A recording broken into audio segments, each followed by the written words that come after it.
خیر عمر د نبی علیہ السلام زیاتېده، 40 کالو ته چې کله د پیغمبر علیہ السلام مبارک زندگی ورسېده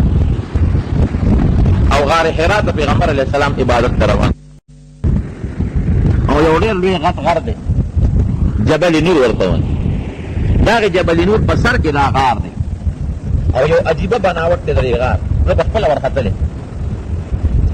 دیده سړی پکې په قلاره کې ناستې دي چې ورودېدې پکې نه شي. اگر چې اوس زمانې تېرېدو سره خامخا چې خلک پکې کښېني او پکې پاسي نو څه ناسه وسعت او لویوالی پکې راغلی دی. نو پیغمبر علیه السلام به دغې غار حرا ته د عبادت وکړه. دا نبوت او پیغمبري نه میلاو شوي. ځان له به ناستو سوچ به یې کو، فکر به یې کو او د رب العالمین عبادت به یې کو او ځان سره به یې په یو بتکي کې لږې غوندې اوبه یوړئ او ستوان به یې وړي.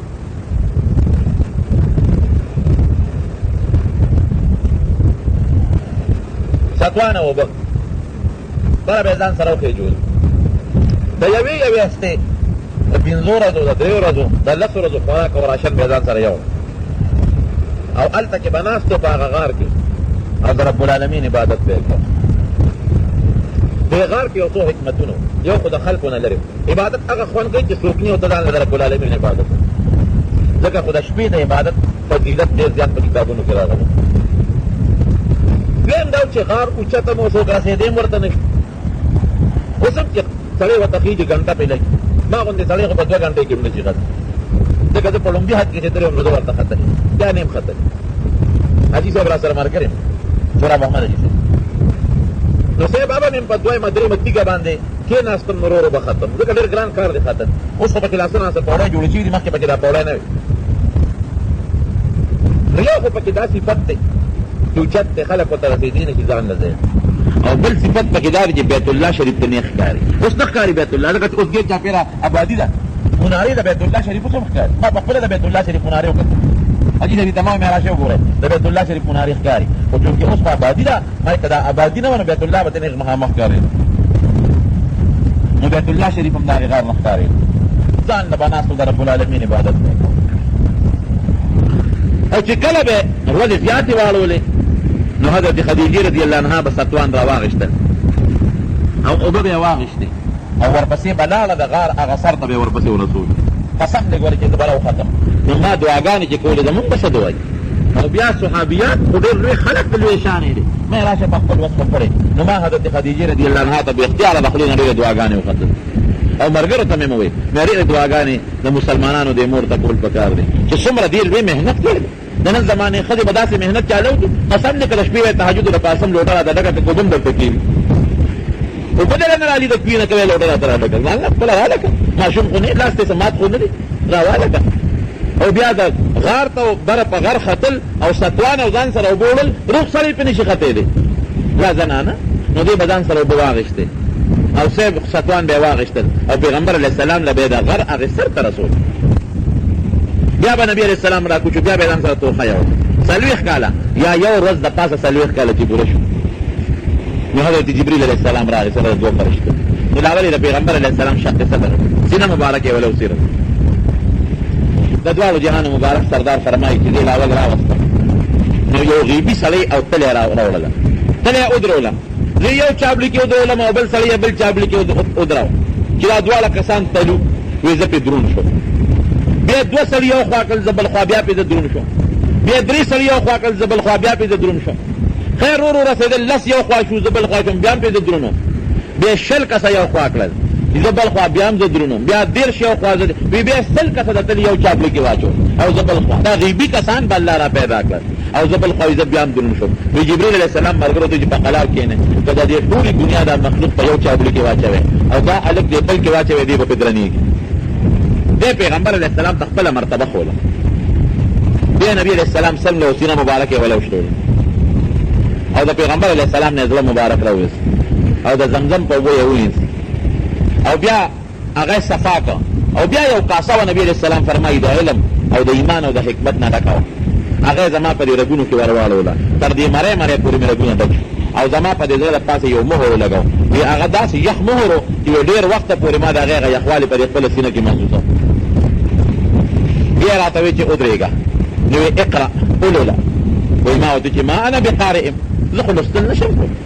ځکه نبی علیہ السلام یو مدرسه او په یو سکول او دارالعلوم کې سبق نه وایي. وی بیا ځان ته را ترغاړه باسلم او زور یې راله ښه مضبوط راکړ. وی چې اقرأ، وی ما ورته چې ما انا بقارئ، زه خو لوستل نشم کولی. وی دوباره ځان ته را ترغاړه باسلم، ډېر زور راغی. وی بیا راته وی چې اقرأ، وی مې چې زه خو نشم لوستل. 3 ځله یې راله زور ښه مضبوط راکړ. خو د جبریل علیه السلام خو د انسان په شکل و، خو زور بیا هم هغه فرشته وه. نو دومره زور یې نبي علیه السلام له ورکړ، په خپل قوت او طاقت بیا وردنده کړ د نبي علیه السلام په وجود کې دغه نورانیت چې وحی به راځي، زه به ورسره بار بار ملاوېږم چې لږ برداشت پکې پیدا شي په نبي علیه السلام کې. نو درېیم ځل پس بیا دا آیاتونه یې وویل، اقرأ باسم ربک الذي خلق، د الله په نوم لوله. هغه رب چې ستا پروردګار دی او دا ټول مخلوق یې پیدا کړی. اقرأ وربک الاکرم، ولوله ستا رب چې دی هغه ډېر د عزت خاوند دی. الذي علم بالقلم، انسان ته د قلم په ذریعه تعلیم ورکړی دی. اقرأ وربک الاکرم الذي علم بالقلم علم الانسان ما لم يعلم، انسان ته هغه څیزونه ښوولي چې انسان ته مخکې پته هم نه لګېدی. دا یو څو آیاتونه وویل. اقرأ باسم ربک الذي خلق، خلق الانسان من علق. اقرأ وربک الاکرم الذي علم بالقلم علم الانسان ما لم يعلم. یووی او دی لال غیب. دا آیات هم بخاری شریف کې او هم پر اول کې شته، په تفسیر کتابونو کې طالبان په پوهېږي، لیکن ډېر لوی حکمتونه. او پیغمبر علیه السلام ته داسې آیت الله نازل کړ چې دا ورته الله ښایي چې ګورې خالق د بندګانو ستا پروردګار الله دی، ستا په دې وجود کې نبوت پیدا کوونکی دا الله دی. الله سخي ذات دی، ګورې پروا به نه ساتي چې کوم څیز ته ضرورت دی درکوي به د الله. الله هغه ذات دی چې انسان یې د یو معمولي علق د یو ګنده علق وینې نه پیدا کړی دی. هغه ذات تا نه یو ډېر لوی کامل شخصیت جوړولی شي چې دومره طاقت په هغې ذات کې شته چې د غوښې د یو وړې ټوټې نه او د وینې نه یو خشته ښکلی انسان جوړولی شي. نو ستا نه هم یو خشته ښکلی مزیدار پیغمبر جوړولی شي. د قلم په ذریعه مخلوق لا هغه تعلیم ورکړی دی. قلم خو یو بېجان شی دی، نو تا له د جبریل علیه السلام په واسطه بهترین تعلیم درکولی شي. دا ورته الله ذوالجلال آیاتونه نازل کړي. نبي علیه السلام کور ته را روان شو، چې را روان شو راکوز شو، یخني پرې راله راجه ختمه چې کور ته راورسېد. خدیجې رضي الله عنها ته وایي، هغې به ورسره ډېره ګزاره کوله، هغې ته پته وه. زملوني، صادر کې مې پټ شابس، هله ما صادر کې پټ زر خدیجې رضي الله عنها پې صادر واچي. نبي علیه السلام ورته فرمایي، خدیجې لقد خشیت علی نفسي، زه په ځان یېرېږم مړ نه شم. ولې؟ ټوله قصه یې ورته وکړه. اوس ګوره د ماشومه د خدیجې عمر کم و، نو یاره به پرې راغلې وه. او کم عمره ښځه چېرته دومره برداشت کولی شي چې نبي علیه السلام له ستوان خېجه وه او اوبه ولاړه، په هغې به هم یاره راغلې وه. لکه څوک خاوند وي زه ناجوړه یم، ښځه مو سره چغې جوړې په ځان هغه هم پیریان راولي. خو مشره ښځه به هوښیاره وه. دغې وخت کې چې د نبي علیه السلام عمر 40 کاله د هغې عمر 55 کاله وي. هوښیاره وه. وایي نه ګورې فکرونه کې غمونه کې تسلی شروع شو. تابعیت سره الله نه ضایع کوي. ته خو د کونډو رونډو خدمت کې، د یتیمانانو خیال ساتې، قرضدارو سره امداد کې. ته دومره ښه سړی، تا بچه ته الله ضایع کوي. فکر ونه کړي. بیماری کې ګورې دلو ډاډ ډېر مضبوط شي. نبي علیه السلام فرمایي چې کله مریض دلال شي او تپوس یې کوې نو ورته داسې وایي چې خدای به دې جوړ کړي، ښه به شي که خیر وي. مړه دا خو معمولي بیماري ده، ډاډ والا ورکړه. دا ورته یې نه وی چې اوهو یعنکې هم ستا په شان ناجوړه و پکې مړ شو، ښه ور روانې ښه د کال نه مري نو مړ به شي. او به ټیکټ ته کټ کړی دی او پوزه یې کږه ده. زه خدای را سره خو کنو چې دا الفاظ یې ورته وایي نو خو بس بېغمه دی. او کدی ناجوړه مې ورته ورته وایي چې مړه تاسې په قلا ټیک ټاک به چې ته خو نو د هغه زړه کې هغه دغه پیدا شي، هغه ډاډ پیدا شي. د مریض د مرض د ختمېدو ګور یو دارو دی، یو د انسان د زړه هغه خپل طاقت دی. زه به نه خورې مرض ته. نو هغې وله تسلی شروع کړې، تا به خدای ښه کړي، بلکل به ټیک شي. ته تا نه به الله لوی شخصیت جوړوي. د کونډو یتیمانانو رونډو خدمتونه کوې، مرضدارو سره امداد کوې، ټول خلک درته دعاګانې کوي. پوه شوه حضرت ویله یو کار نه کوو چې د ما د پرې ویلې ورقه ابن نوفل چې هغه لږ بوځه کوزه کې لږ پیغمبر علیه السلام یې وله بوځ چې بوته نو خدیجه رضي الله عنها خوشحاله وه چې د په کوم مقصد هم خو هغه الله پوره کړ. ورقه ته زما د خاوند نه چې ستا واره دی عمر کې چې کشر ته چې څه واوره په خبره درته وکړي. نبي علیه السلام ټول ال ورته وویل. هغه د پخوانو کتابونو عالم شام ته تللی، د انجیل ترجمه به یې کوله او په دواړو سترګو ړوند و په دغه وخت کې. د کومې خبرې واورېدې نبي علیه السلام ته هغه مبارک دی شي. دا خو هغه فرشته وه چې موسی علیه السلام ته به نازلېدل او عیسی علیه السلام ته پیغمبرانو ته به راتلل او تا له به الله نبوت او پیغمبري درکوي. خوشحاله شه. افسوس او ارمان چې ستا دا قوم تا د وطن نه وباسي او زه جمدین چې زه خو د لږ امداد وکړم.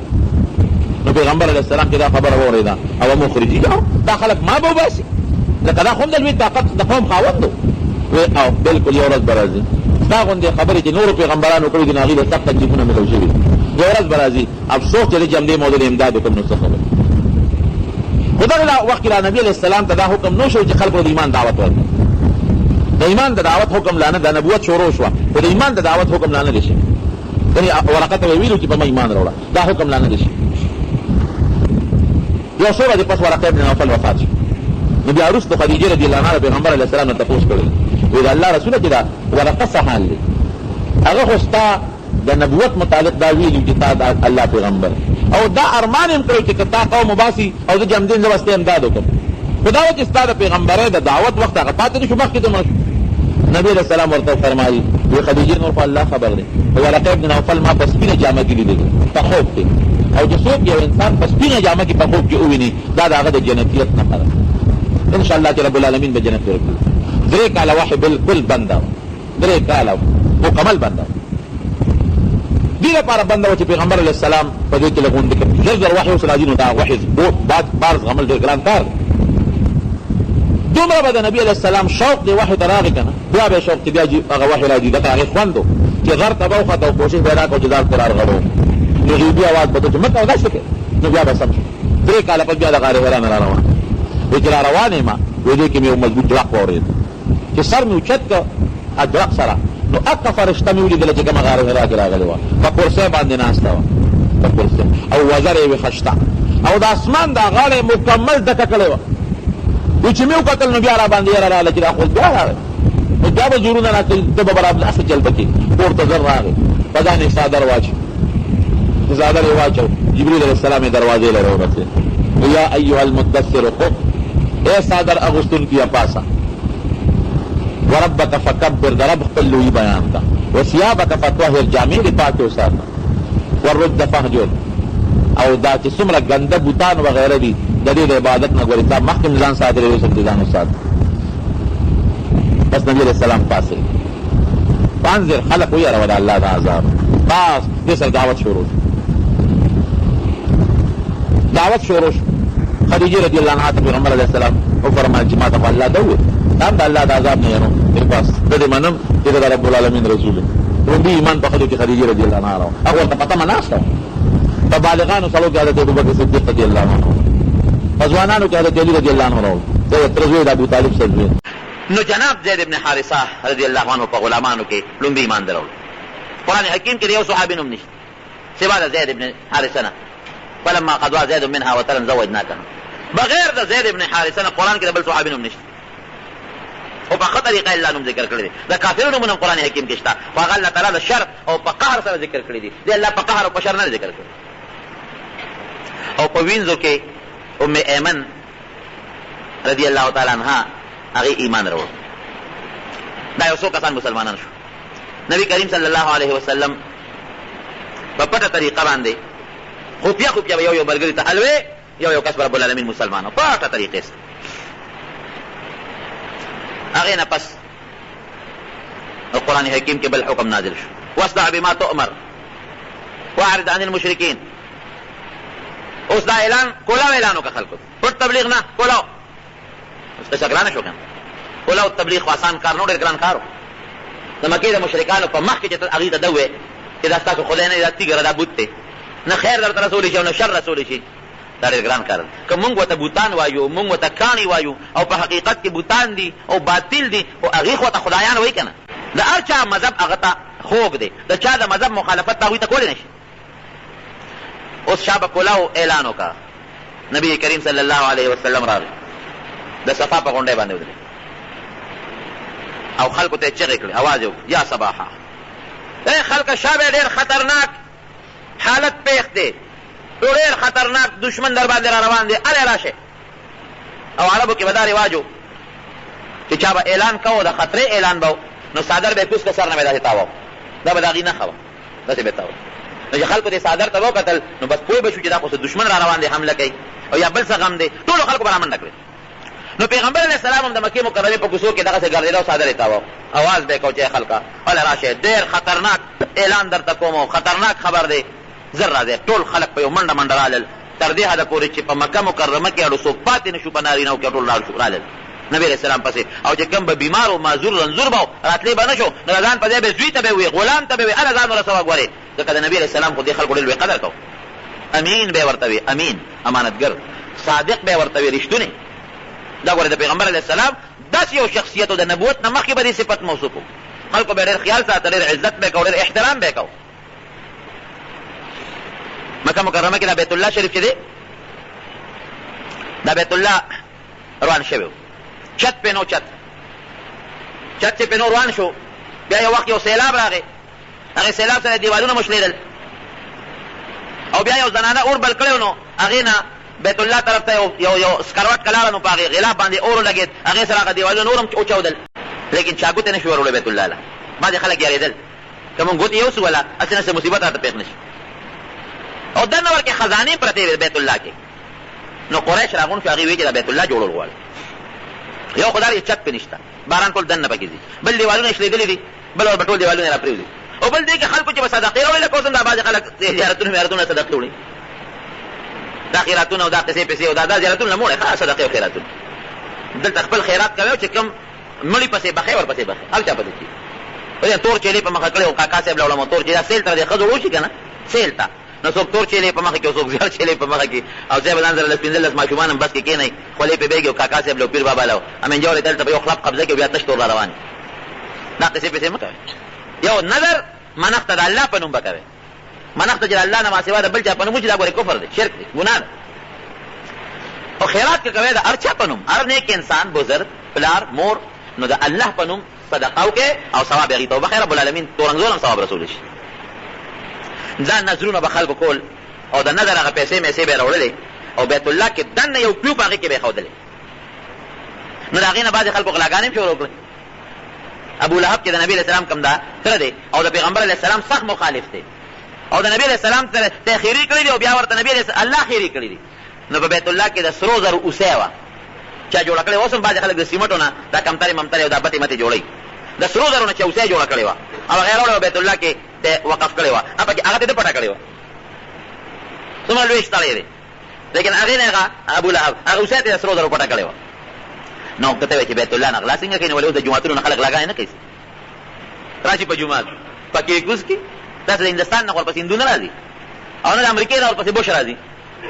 دا خو دې دی دا مسلمانان دي. جانماز، درې، پکې، پمپ، جومات ته الله کور ته مونږ جرندې لګولې دي. الله اکبر. د چا د برکت؟ د مسلمان د برکت نه، چې مسلمان به راځي د لوی الله د کور نه به غلا کوي. نو چې د الله نه دې غلا وکړه نو ته به ښه در وس کم ځای مونې یا بدبخته. او بیا غلطي ټوله زمونږ د ګورې جانماز چې د جوماته پټ کړه، په دې څه کوي؟ پوډري مونځ خو پې نه کوي، هغوی په تا او په ما په بل خرڅوي، نو ولې مونږ ته پته نه لګي جانماز یې غلا کړی، جومات ته نه که د بل چا نه. نو زه دې ته ولې علم په دې جانماز زه به مونځ کوم، دا خو ما ته پته ده چې دا د غلا کړی دی، او بل څه کار هم پې نه کوم، په جانماز خو څوک ډوډۍ نه خوري مونځ پې کوي، نو په هغه جانماز مونځ کوي چې پوډري غلا کړی دی، الله ته پې ودرېږي. که مونږ خلکو دې خلکو نه چې دا غلاګانې کوي ورته پته ده چې دا غل نه به ګورې قطعا سامان نه هلي، که مونږ ته دا شی بند کړو سامان هم ترې نه اخېسته، زه به غلا بیا ولې کوم، څه پکې زمونږ خپله غلطي او زمونږ ګناه ده. نو بیت الله کې قیمتي سامان پروت و، خلکو به دې غلاګانې هم کولې. اوس دوی دا فیصله وکړه چې دا بیت الله خو جوړو، خو دې له حلال مال پکار ده، په حرام یې نه جوړو، حلال مال ورسره ونه. نو رب العالمین یې د انتظام وکړو چې د جدې د بندرګاه سره خوا کې یو بحري کشتی وه، بحري جهاز، هغه وجنګېده، امات شو، ټوټې شو. نو د مکې خلکو یو وفد ورپسې ولېږه، ولید ابن مغیره مشر و، هغه ته هغه ټولې تختې او سامان راوړه، د هغه جهاز چې کوم کپتان و کوم مشر و باقوم د هغه نوم و، د هغه نه هغه ټول سامان واخېسته راویړه. هغې کې د اوسپنې رسۍ هم وې، سیخونه هم پکې وو، هغې کې تختې هم وې، او هغه انجینیر و هغه جهاز والا، هغه سره خبره وکړه چې ته راشه مونږ له بیت الله جوړ کړه، مونږ به درله پیسې درکړو. نو صاحب رالل بیت الله جوړول شروع کړل. اوس بیت الله له چا لاس نه ورته، دا به څنګه نه دا خو د خدای کور داسې نه چې دا د شپې را باندې څه آفت نازل نه شي. زمونږ په کې دا یو صدمه اوس په دې جوماتونو کې دغه جالې جوړې کړي، دا توتکر او متکر، هلکه دا جاله مروانه وه، دا ولې دا توتکر زبرګ دی، زبرګ د شپې باندې کټ واړی. اوس د خدای کور زبرګ نه شو، توتکر زبرګ شو. که د الله کور کې غل کوي نو خیر دی کوي دی، د الله کور ګندکۍ نو خیر دی، خو چې توتکرزبرګ دی چې دا تپوس تاسو نه زه کوم چې دا کوم کتاب لیکلی دی چې توتکرزبرګ دی. مونږ ته خو په دې زرګونو کتابونو کې شرط هم دا رانه چې توتکرزبرګ دی، او تاسو وایئ توتکرزبرګ دی. د کوم جومات کې چیله ایستې ده یا د کومې رمضان روجې یې نیولې دي یا کوم جومات کې امامتي کړې ده دې ته ودزبرګ وی حیوان دی. نو زبرګي پکې د کوم ځای نه راځي؟ او بیا جومات کې جاله هلکه توتکري دا جاله وغورځوه، نه نه جي دا خو که ما دې جالې له ګوتې یوړې خو بېګاره باندې کټ راغلی، بېګا صافت او مصیبت نازلېږي. دا زمونږ د خلکو په ذهن کې غلط سوچ. جومات کې جالې مالې قطعا مه پرېږدئ، د الله کور به صاف ساتئ.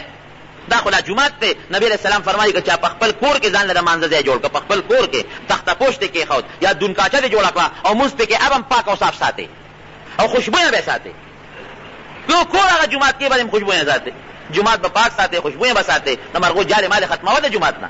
دا جالې مال چا ورته لاندې ټوکړې او جومات ته راوړم لاندې ټوکړې ورته تړلې وې، هلکه دا ولې دا غول لاندې را پرېوځي؟ نو مې دا توتکري سره پرېښې دي. یاره جي دا خو ازبرګان دي. مې دا کوم جوماتونو کې دوی چیلې ایستې چې ازبرګان دي؟ دا زمونږ د خلکو یو غلط سوچ او غلط رواج. جومات مکمل صفائی به کوئ، پوره پاک او صاف به جومات ساتئ. هغې دا سوچ کوو چې یاره دا تیږه د بیت الله هسې نه که مونږ ډب ورکو دا نړو نو چې ته مصیبت را باندې نازل نه شي. دغه ولید ابن مغیره راغی وی دا نړو، وی مونږ خو ګوتې نه وړو، د الله کور به څنګه نړو؟ وی زه خو یې نړوم. ورغی بس شاري سسکور یې را واغېشته، دیوال یې ونړو. بس بیا پې عامو خلکو شروع کړله، بنیادونه یې وله دومره جوړ کړل چې د ابراهیم علیه السلام د زمانې تیږې پکې راښکاره شوې. هغه د اوښانو هومره غټې غټې تیږې وې، هغې ته ورسول او بیا بیت الله روان کړ جوړې. نو حجر اسود ته چې راورسېدل، حجر اسود خو قیمتي کاڼی دی، آدم علیه السلام د جنت نه راوړی دی. نو جګړه جوړه شوه. د یو قوم مشر وی زه به اږدم، د بل قوم مشر وی دا به زه اږدم، د بل قوم مشر وی زه به اږدم. لویه جګړه او اختلاف جوړ شو، تورې پکې راووتې او قبایلي خلک تر دې حده پورې چې هغوی دا چلو که وینه یې راوړه په هغې کې لاس ومنډه. د یو قوم مشر به راغی بیت الله کې پیاله کې به وینه و لاس به یې ومنډه، وی په وینه کې مې لاس ورکړه، بس دا به د هغوی غټ قسم و او دا لاس به هله زه د وینې نه پاکومه چې جنګ وکړم او یا به دا کاڼې زه لګوم. اخره کې فیصله په دې وکړه چې داسې چل کوو جنګ پې نه کوو.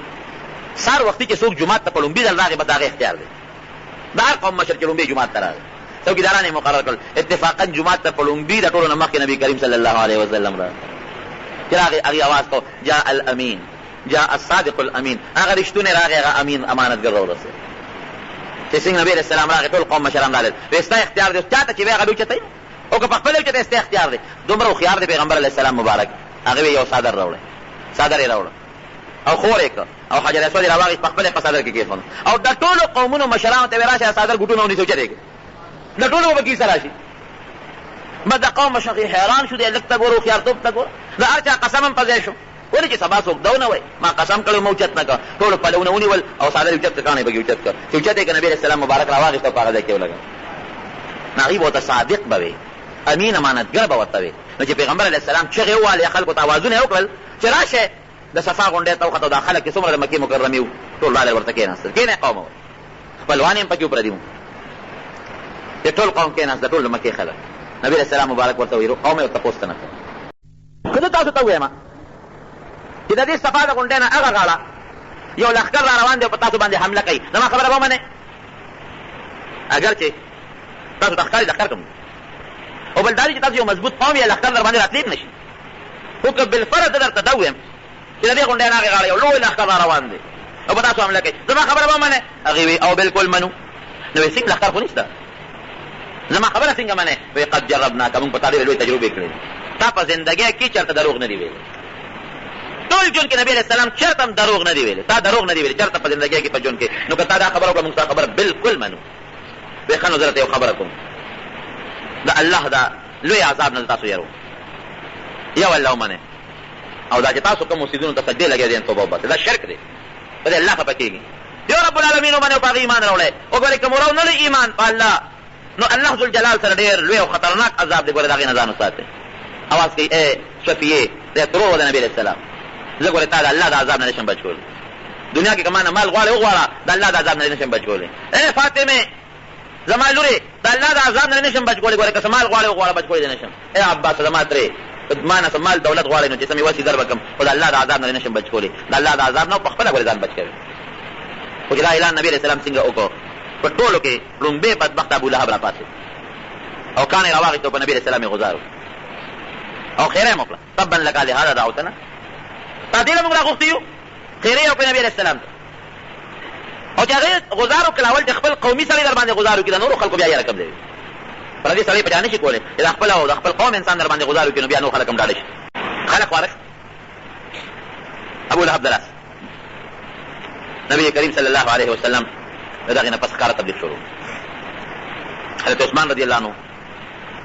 او داسې لوی لوی اکابر غلامان مریان بلال رضی الله عنه صهیب حضرت ابوذر رضی الله عنه داسې قسمه خلک مسلمانان شو راتلل به یو دو مسلمانېدل به او چې یو کس به مسلمانېده د عربو د مکې د قریشو زور او ظلم او دشمني به زیاتېده دویم حکم ورپسې راغی وانذر عشیرتک الاقربین خپل قوم د الله د عذاب نه ویروه هغه قوم چې درته نږدې قوم دی بلکل نږدې قوم هغه ویروه اوس قوم کې خو بیا ابولهب دی نو نبي علیه السلام علي رضی الله عنه راغوښته او پکې نوجوان او کشر وی علي داسې وکړه ډوډۍ وکړه دې قوم له ټول قوم له ډوډۍ وکړه راویې غواړه نو زه به ورته دعوت د دین ورکړم که خدای پاک زما دا قوم مسلمانان کړي نو حضرت علي رضی الله عنه ډوډۍ وکړه ټول چې څومره د پیغمبر علیه السلام قوم بنو هاشم د دې مشران یې ټول راغوښتل او چې راغلل نو ابولهب خو پوه نو هغه ګپ شپ شروع کړه یو خبره بله خبره یو خبره بله خبره نبي علیه السلام یې بلکل خبرې ته پرېنښوده د نبي علیه السلام مبارک به دا عادت و چې چا به خبرې کولې دی به چپ او چې کله به یې موقع ومونده نو خبرې به یې شروع کړي نو پیغمبر صاحب مبارک هغه خبرې کولې ترم او مشرم او تر خلک له هضم کوي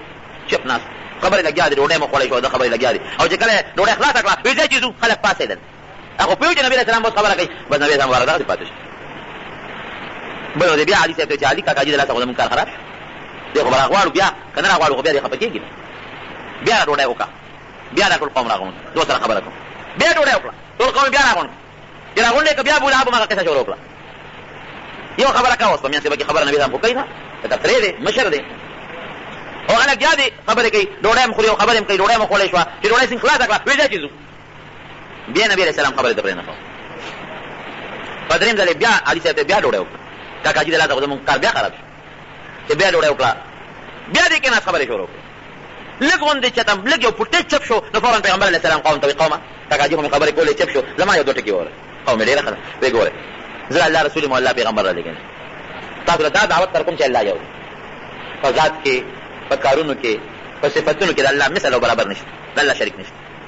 دا حقیقت دی ګورئ زموږ ډېره ښکلې مدیداره عقیده ده یو الله دی دوه نشته دوه خدایان قرآن حکیم کې الله فرمایي که دوه خدایان وي دا ټول نظام به تس نس به وي په کور کې دوه مشران چلېدی شي په کور کې په قوم کې په کلي کې دوه مشران چلېدی شي دومره کائناتو کې دوه خدایان به څنګه وچلېږي یو به یې نور د مشرق نه راخېږو بل به د مغرب نه راخېږو فساد به درست درست جوړو او الله چې کوم کارونه کوي کوم نور راخېږي کوم سپومۍ راښکاره کوي او کوم ستوري د اسمان یې ښایسته کړی دی او کوم بستن او چت یې ښایسته د اسمان ودرولې دی او کوم ښکلې ځمکه د غرونه دي او دا باران او دا مزېدار بوټي او خشته خشته سندرې او چمنونه داسې بل څوک کولی شي هلته نه شي کولی او د الله غوندې خشته صفتونه د علم خاوند د لوی طاقت او د قدرت خاوند د قهر او د غلبې خاوند د پوهې او د حکمت خاوند چې کوم خشته بهتر صفتونه دي د الله په شان علم قدرت دا د بل چا شته نشته ای قومه په خپلو لاسونو باندې تیږې راوړي دي او تراشلې دي پوزې مو له جوړې کړي دي غوږونه م جوړې کړي دي سترګې م جوړې کړي دي هغې ته سجدې لګوئ یو الله ته سجده ولګوئ ګورئ یو الله ومن اجر الله رسول یم د الله د لوی قهر او غضب نه م ګورئ یروم وایي زما قومه په مالوم بې تاسو ایمان مالوم بې تاسو ومنئ ایمان زه خو ما ومنئ که د الله رسول او پیغمبر یم نه د مشري غواړم نه د پیسې غواړم او ګورئ که ما زم ومنلم نو الله ذوالجلال به تاسو له ډېر لوی عزت درکړي ابولهب وخندل دې نه دې راغوښتي او بیا فرمایي نبی چې څوک به زما امداد وکړي په قوم کې زما مرسته به څوک وکړي چا هم غږ نه کوو علي صاحب وایي زه خو ټولو کې کشر یم خو زه به دې مرسته کوم ټول نه مخکې در باندې ایمان راوړم زه دې منم ابولهب وخندل او خلکو ته یې جوړ کړه او خلکو ته یې ځای چې دوی خپل کار وکړي قوم هم نبي علیه السلام سره وفا ونه کړه قوم هم لاړ تبلیغ شروع دی خو د کافرو دشمنۍ شروع دي څوک چې ایمان راوړي هغه له سزاګانې ورکوي حضرت بلال رضي الله عنه قصه درته معلومه ده په شګو به یې راښکه سمله وکړه او چې کوم ګرمې او د مکې مکرمې شګې قسم دی که په هغه تیږو په هغه شګو کې څوک خپې ښودی شي په دې غرمه کې او د مکې مکرمې نور الله اکبر دومره ګرم نور چې څوک ټینګېدی ورته نه شي حضرت خباب رضي الله عنه حضرت عمر فاروق رضي الله عنه ته وایي خبابه تا خو ډېرې لویې قربانۍ ورکړې دي ویلا چې زما ملا وګوره نو چې څادر یې ټیپچت کړه نو په دې ملا کې داسې ځای نو چې دوه ګوتې ځای پکې بغیر د داغ نه نو وایي دا ولې وایي زه به یې راوستم سکاره به یې سره کړل نو په هغې به یې سملولم او زما د وجود نه به هغه وینې او هغه اوبو به یې د نو سکرو اور به یې مړ کړ دا چارې راته راکړه حضرت سمیه رضي الله عنها داس عمار مور حضرت یاسر حضرت عمار رضي الله عنهما دې سره هغه ظلمونه شوي دي چې تاریخ د هغې بیان نه شي کولی موږ یې ویلی نه شو نبی کریم صلی الله علیه وسلم بیت الله خوا کې منځ کوي منځ په سجده پروت ابو جهل وایي څوک شته نه زما یو کار وکړي عقبه بن ابي معيط پاتې وایي سره وایي کېره قصابخانې ته لاړئ او یو ډک د سوټو لرې دی راوړه یو پیروان دی راوړه د سړي پیروان هغه لاړه راویاړه وایي څه پې وکړم نبي علیه السلام ته اشاره وکړه پیشاب وله وروغورځوه هغه د مبارک نه نبي اسلام په شا مبارک د پاسه ووایي دومره څوک نو چې هغې ته بیا غورځولی حضرت فاطمه رضی الله عنها ماشومه هغه چا خبره ته راغله هغې لیلة القدر پې ته وغورځو نبي علیه السلام چې را پاڅېده نو ټول قریشو ته مخ یا قریش ما سره هم ډېر ظلم وکړ زه تاسو نه پیسې دولت مشري نه غواړم یا الله وایي د ابو جهل له سزا ورکړه عتبه هلاک کا شیبه هلاک کا ولید هلاک کا دا یو کس نه مې واغېست راوي وایي د حدیث قسم په الله چې د کومو خلکو نومونه یې واغېستل هغه ما په بدر کې په خپلو سترګو ولیدل چې هلته پراتو مرداران یو کافر راغی پیغمبر علیه السلام مبارک د سر ته څادر دغسې واچو دغسې او څادر له اول ورکړه دغسې او نبي علیه السلام مبارک په سجده پروت دی او جوال یې ورکړه چې زور یې پرې په ځمکه وغورځاو حضرت ابوبکر صدیق رضی الله عنه منډه کې څادر یې د مرۍ نه خوا کړ اتقتلون رجلا یقول ربي الله هغه سړی وجنه چې هغه صرف دا یو ټکي وي چې رب زما الله دی پیسې دنه نه غواړي مشري دنه نه غواړي ټول ظالمان صحابه کرامو سره ظلمونه شروع شو دې حتی خبره ورسېدله چې بیا بعضې حضراتو صحابه کرامو حبشې ته هجرت وکړ لاړل حبشې ته ټینګېدی نه شو په مکه مکرمه کې حضرت عثمان رضی الله عنه غوندې سړی به حبشې ته لاړ هجرت یې وکړ حضرت ابوبکر صدیق رضی الله عنه روان شو چې روان شو سمن دې لاړ د مکې یو کافر په مخه ورغی څه کوې ابوبکره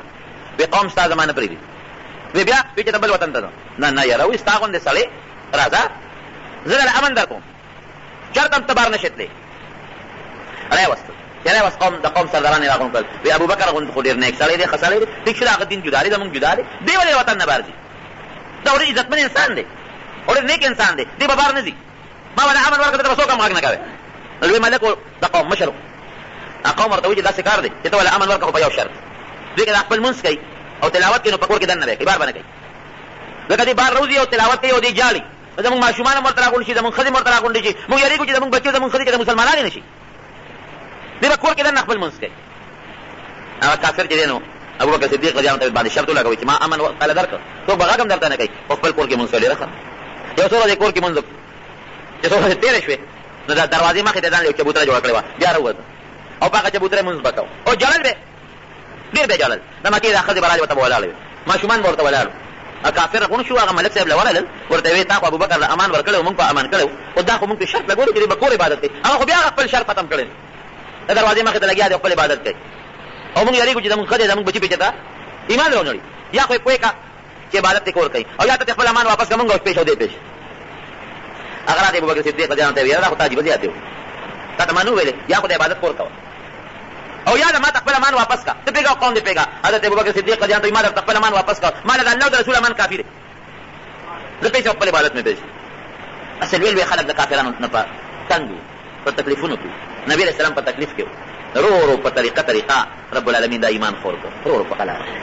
خپل کور نه منتقل شو دار ارقم ته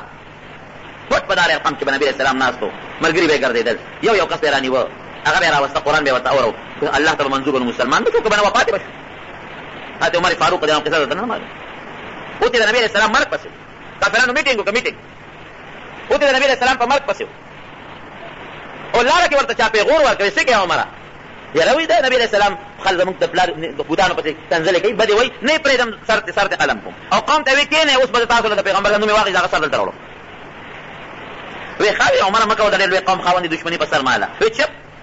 خو جوش شو سترګې سرې وې وایي ته هم د هغه مرګ وایي ما پرېږده ورشه خور دې ګوره او خیر دې وګوره کوم هغه چې ته ختمې د هغه رڼا ستا د خور کور ته رسېدلې وایي ښه نه یې غلار خور کړه چې لاړ هغه دروازه بنده وه چې غوږ یې کېښود د قرآن حکیم اواز یې واورېد ښه دمبه شو دا خو د پیغمبر رڼا واقعي د ده ملګري خو دما خو او خور ورسره ملګري شوي دروازه د تورې پتي کې باندې وډبوله مضبوطه یې وواله او ښه هم پېښ وه خور هم پېښ وه او چې کوم استاد ورته قرآن اورېد خباب رضي الله عنه هغه ته ویل ته داسې مهرباني وکړه چې ته پټ شه دا خو کوئی ویلې دی وجنې دی موږ پېښه دې پېښ هغه غریب خو چې دغه پټ شو چې را ننوته بس هغه اوښي طرف په پردو نه شو او هغه په دې توره داسې به یې واو تاسو مسلمانان شوې صابیان شوې خور یې وه راله دا خاوند یې دې خلاصوه د دا څپې را نیغه کړه او دا خور دا مخ یې پې ووهه او دومره مضبوط کس یې ورکړه چې د هغې د مخ نه د وینو دارې د عمر په مخ را پرېوتې او چې هغه وینې شو دا څپې را یې ورکړه نو هغه ورته وویل وروره چې څه دې خوښئ توره تا سره ده او سرونه زموږ دي څه دې خوښئ کوه بلکل موږ مسلمانان یو موږ ایمان راوړی بالکل لاس اخلاص ودا همدا عمر خور اذا خور دې مخته وکتل دی وینو ته وکتل ناسې پیره هم راغی ټوله کې خو به خلاص مسلمان شیطان شوی یو بالکل موږ ایمان راوړل موږ الله یو بنو بوتان نه منو موږ پیغمبر علیه السلام د الله رسول منل لاس اخلاص دې خو یو مانه کا او د شپې صحابه کرامو پیغمبر علیه السلام ته ویلو دا دوه کسر یې بیرته تنیو یو د عمر نه تنیو او یو د ابو جهل نه ابو جهل نوم عمرو بن هشام دا نوم عمر دی هغه نوم عمرو دی نبی اسلام دوکا اللهم اعز الاسلام باحد العمرين یا الله دې دوک یو مسلمان عمرين نه عمرين وي طالبان په پیګه تغلیب د عمر نوم لور او چې د خور دې مخته داسې وکتل بس کوئی کې سوچ شو وی تاسو سوي ما ته وای ما چې بار تور دلدم سوي اخور ورته نه وایو درته وینا ما ته به وینا موږ نه وایو درته وینا ما ته خامخ وای دا راکې تاسو سره سړي وی ته به حاله بدر کو چې ولام به په کافر تعالی کې نه درته هغه استاد پیښو خباب رضی الله عنه چې سړي باندې قاصر شوی دی او د نبی اسلام دعا قبول شوی ده بزر ګوټه راوته دروت عمره بیګا نبی اسلام ستاره پر ډېر په اخلاص باندې الله ته په جواب کې دعا کړې او ته ګوره د نبی اسلام مرګ پسې دی لار ویلم بل او چې ویلم بل نو راغی مادره شابه وره یوسف د قران حکیم آیاتونه وته وره سوای ول کوم دی د نبی اسلام په دار رقم کې وی دې چیزو ال نبی اسلام ته چا اطلاع کړو چې عمر سره ټول ور روان دي درپس او چې سنگ بوته او په دروازه ورننه وته صحابه د الله رسول دغه راغی عمر پیغمبر علیه السلام مبارک ډېر زړور بهادر انسان هغه تاسو دې خوښه که په خنیت راغلی نو هر کله به وته ویم هغه په غلط نیت راغلی د په توره به تاسو وامه هغه سره ټول نو روان دي نبی اسلام ورمنډه کې ګریوان دغه څونیو پیغمبر په کوم نیت راغلی په اسلام په نیت کور کې چې څومره خلک وي الله اکبر او د ډېر خوشاله نه د دوالو جهانو د سردار مبارک سترګو نوښ کې بین صحابه د خوشاله نه وجلل الله هغه مسلمان حضرت حمزه رضی الله عنه تر دې تر اوس کافر دی تر وختار لا شراغ په لاره کې چا ورته وي صح مخالف دي نبی اسلام بلا ورته چوي په تفکرونو پسې ګرځي ورشه ابو جهل دلنه غرواره سره دا چر کړی وهله او کنځلې بدر دی ورته وي ښا راغی ابو جهل جماعت کې ناستو هغه د یو چټک راغی د لنده د غشي او ابو جهل په سر داسې وو هغه نبی نو ساس کې او بدل په سر ما ورسره سکار په هغه دین جداري زمان جداري په هغه جو هغه د سکار خپل کور کې اوسې کې خپل ډوډۍ خوري دې څه کې او ځکه نبی تعالی ما پرواره خدا وکړ هغه دین ما قبول کړه واسطه ورته میدان ته ابو جهل خلکو چپ نو دین مسلمانېږي وینا نه د مسلمان شوم هغه نبی اسلام ته دې خوښ وره هغه دې اته الله مسلمان دی پیدا د کافر لاس اخلاص اصلو خبره دې پوری کومه دا ټول واقعیت چې مې بیان کړل دا یو خلاصه دی یو چې په ډېر لوی مهنت او په ډېر لوی مشقت او مشکلات ورته د دین او د ایمان مونږ ته رسیدلی بس تیار نه نه چې په لټ کې رااله نبی اسلام له صحابه له هغه مونږ ته رسول الله په دې ګورې د دوارو جهان د مبارک سردار دغه خونه شیدان شوی ویني به دي د صحابه کرامو د بیبيانو او دغه پاکو یزبینو وجودونه په شیدان شوی دي شګو باندې خلک راخل شوی دي اوس مونږ ته راورسېد اوس مونږ ته امانت ده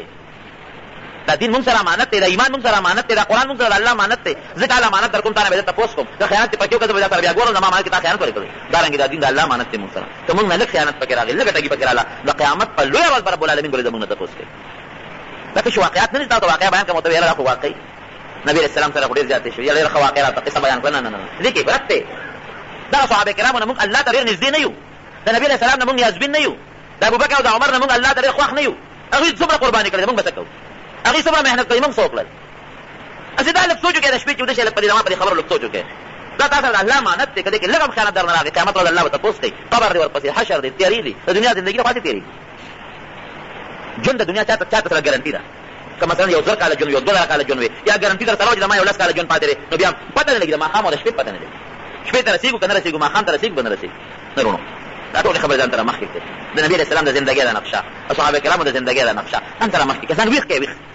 الله ذو الجلال چې کوم عذابونه او قهرونه پر روان دي رسو زمانہ کې ادا تر متوجه کې دا خو د دنیا ژوندۍ ته تیرې والا ژوندۍ